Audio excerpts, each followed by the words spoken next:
Hello all. കേട്ടറ്റ് category പരീക്ഷയിൽ EVSൽ ഗ്രഹങ്ങളുമായി ബന്ധപ്പെട്ട ചോദ്യങ്ങൾ ആവർത്തിച്ചു വരാറുണ്ടെന്ന് എല്ലാവർക്കും അറിയാം. ഇന്നത്തെ വീഡിയോയിലും ഒരു ഗ്രഹത്തെക്കുറിച്ചുള്ള വിവരങ്ങളാണ് ഉൾപ്പെടുത്തിയിരിക്കുന്നത്.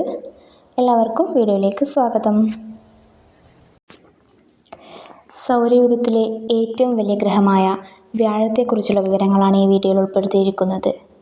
നമുക്ക് വ്യാഴത്തെക്കുറിച്ച് കൂടുതലായി മനസ്സിലാക്കാം. സൗരയൂഥത്തിലെ ഏറ്റവും വലിയ ഗ്രഹമാണ് വ്യാഴം. കൂടാതെ ഭ്രമണവേഗത കൂടിയ ഗ്രഹവും വ്യാഴം തന്നെയാണ്. 1610 ഗലീലിയോ ഗലീലിയാണ് വ്യാഴത്തെ കണ്ടെത്തിയത്. ബൃഹസ്പതി എന്നറിയപ്പെടുന്ന ഗ്രഹവും വ്യാഴമാണ്. നവഗ്രഹം എന്നും അറിയപ്പെടുന്നത് വ്യാഴമാണ്. വസ്തുക്കൾക്ക് ഏറ്റവും അധികം ഭാരം അനുഭവപ്പെടുന്ന ഗ്രഹമാണ് വ്യാഴം.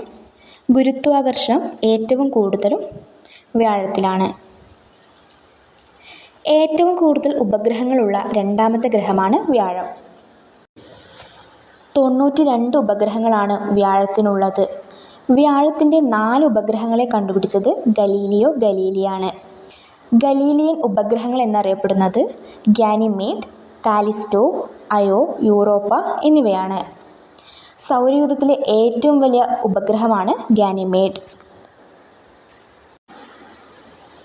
വലിയ ചുവപ്പടയാളം കാണപ്പെടുന്ന ഗ്രഹവും വ്യാഴമാണ്. വ്യാഴത്തിൻ്റെ ഭ്രമണ വേഗത മണിക്കൂറിൽ 45,000 കിലോമീറ്ററാണ്. വ്യാഴത്തിനെയും വ്യാഴത്തിൻ്റെ ഉപഗ്രഹങ്ങളെയും ചേർത്ത് അറിയപ്പെടുന്നതാണ് ചെറു സൗരയൂഥം. ഒരു ഭ്രമണം പൂർത്തിയാക്കുവാൻ വ്യാഴത്തിന് 9 മണിക്കൂറും 55 മിനിറ്റും ആവശ്യമാണ്. ഏറ്റവും ദൈർഘ്യം കുറഞ്ഞ ദിനരാത്രങ്ങളുള്ള ഗ്രഹവും വ്യാഴമാണ്.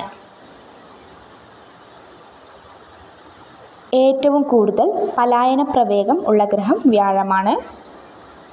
വ്യാഴത്തിലെ ചുവന്ന പൊട്ട് കണ്ടെത്തിയത് റോബർട്ട് ഹുക്കാണ്. വ്യാഴത്തിനെക്കുറിച്ചുള്ള ഇമ്പോർട്ടൻറ്റ് പോയിൻറ്റ്സാണ് വീഡിയോയിൽ അവതരിപ്പിച്ചിട്ടുള്ളത്. Thank you.